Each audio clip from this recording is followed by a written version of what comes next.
గౌరవ ముఖ్యమంత్రి శ్రీ రేవంత్ రెడ్డి గారికి, గౌరవ ఉప ముఖ్యమంత్రి మిత్రులు ఆత్మీయులు బట్టి విక్రమార్క గారికి, ఇతర దిగ్గజాలకి, ఆహ్వానితులకు ప్రతి ఒక్కరికి నా హృదయపూర్వక నమస్కారాలు. తెలుగులో మాట్లాడడం కొంచెం చేంజ్ ఉంది కదా మీ చెవులకి. So let me have the privilege in talking our mother tongue.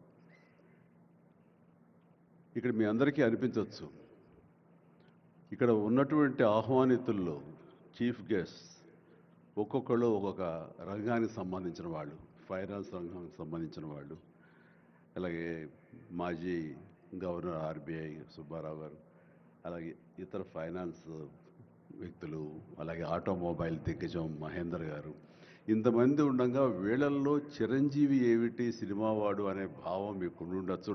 మీకు కదా, నాకే ఉంది అది. నేను ఎంతో ఇక్కడ ఫిట్ అవుతాను అని నాకే అనిపించచ్చు. కానీ నా మీద ఎంతో గౌరవంతో ఒక సోదరుడుగా మన ముఖ్యమంత్రి గారు చిరంజీవి రావాలి అని నిన్న మన భట్టి విక్రమార్క గారిని, అలాగే IT and industrial minister Sridhar గారిని నా దగ్గరికి పంపించారు. సరిగ్గా వాళ్ళు వచ్చే సమయానికి ఏ పొజిషన్లో నాకు తెలుసా అండి, ఎవరో అమ్మాయితో డ్యాన్స్ వేస్తూ ఉన్నాను. చాలా ఇబ్బంది అనిపించింది అన్నపూర్ణ స్టూడియోలో. సో ఆ సమయంలో వాళ్ళిద్దరిని కూర్చోబెట్టి షూటింగ్ ఆపేయండి అని చెప్పి వారి ఇచ్చిన తర్వాత అంత ఆప్యాయంగా నన్ను ఆహ్వానిస్తుంటే, ఇంత గొప్ప సభకి, ఇలాంటి ఒక గొప్ప గ్లోబల్ సమ్మిట్కి, తెలంగాణ రైజింగ్ అంటూ ఒక గొప్ప ఇనిషియేషన్కి 2047 ఇది ఎట్లా ఉండాలి అనే ఆ ఊహ తన బ్రెయిన్ చైల్డ్ అయినటువంటి మన ముఖ్యమంత్రి గారు ఆహ్వానిస్తే అది చాలా ప్రివిలేజ్డ్గా ఫీల్ అయ్యాను, ఎంతో గౌరవంగా ఫీల్ అయ్యాను, ఎంతో ఆనందంగా ఉన్నాను. మీ అందరితో పాటు ఈరోజు ఇక్కడ నేను పార్టిసిపేట్ చేయడం అనేది నాకు దక్కిన గొప్ప అవకాశం, గొప్ప అదృష్టంగా నేను భావిస్తున్నాను. అయితే ఇక్కడ కేవలం చిరంజీవికి మాత్రమే ఇచ్చారు, అందుకే చిరంజీవిని ఆహ్వానించి అక్కడ కూర్చోబెట్టారు అని నేను అనుకోవటం లేదు.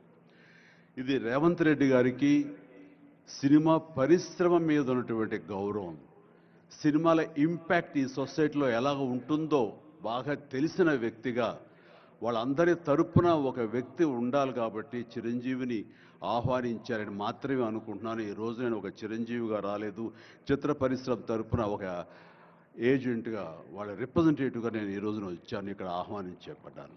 కాబట్టి దానికి ప్రత్యేకించి పరిశ్రమ తరపున శ్రీ రేవంత్ రెడ్డి గారికి మనస్ఫూర్తిగా నా హృదయపూర్వక ధన్యవాదాలు తెలియజేస్తున్నాను. సార్, మీకు గుర్తుంటే మీరు ప్రభుత్వం ఏర్పాటు